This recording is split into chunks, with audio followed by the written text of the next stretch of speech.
සුදු පාට ගවුමේ ආදරය බැඳුනේ නුඹ ලස්සනයි නංගියේ ඔය නිල දැසේ මා දැස් බැඳුනේ හුරතල් නිසයි පැංචියේ. මම ඉස්සරහින් ඉඳන් සෑහෙන ආස කරපු ගීතයක්. ඉතින් මම විද්‍යුත් මල්ලිට කිව්වා මල්ලි මං හරි ආසයි සින්දුර ඉස්සරහින් ඉඳලම එන්න පුළුවන්ද කියලා ඇහුවා ස්ටුඩියෝ එකට. මල්ලි එකෙන්ම කිව්වා අනිවාර්යෙන් next time මං එනවා. ඉතින් මල්ලි මට මේ ගීතය ගැන මං දන්නවා මේ ගීතයේ වචන මෙලඩි සියල්ල ඔයා කියලා දන්නවා. මේක ඇතුළේ පොඩි කතාවක් තියෙනවනේ චුට්ටක් කියන්න පොඩ්ඩක්.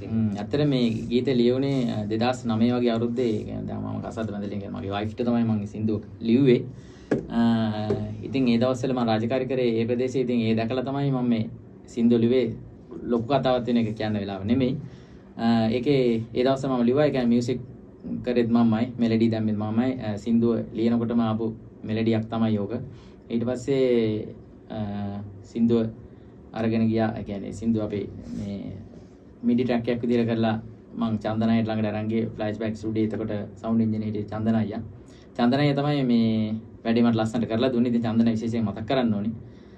ඒ වගේම ඉතින් මේ අවස්ථාව ලබා දුන්නට ඇතරම ඉනේෂ් අයියට ගොඩක් ස්තුතියි. මොකද සීරියස් බෑන්ඩ් එකත් එක්කලා මේ සින්දුව කරන්න ලැබුණ එක ලොකු වාසනාවක් කියලා මම හිතනවා. ලංකාවේ අතිශය ජනප්‍රිය මියුසික් බෑන්ඩ් එකක් සීරියස්.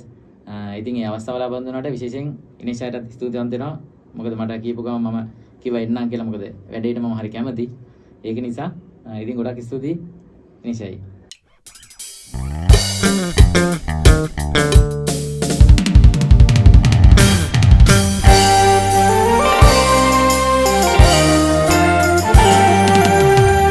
සුදු පාට ගවුමේ ආදරය බැඳුනේ උඹ ලස්සනයි නංගියේ ඔය නිල දැසේ මා දැස් බැඳුනේ උරතල් නිසයි පැංචියේ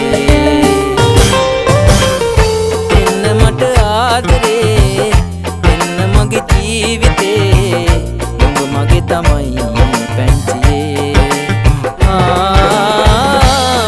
ආදරේ නංගියේ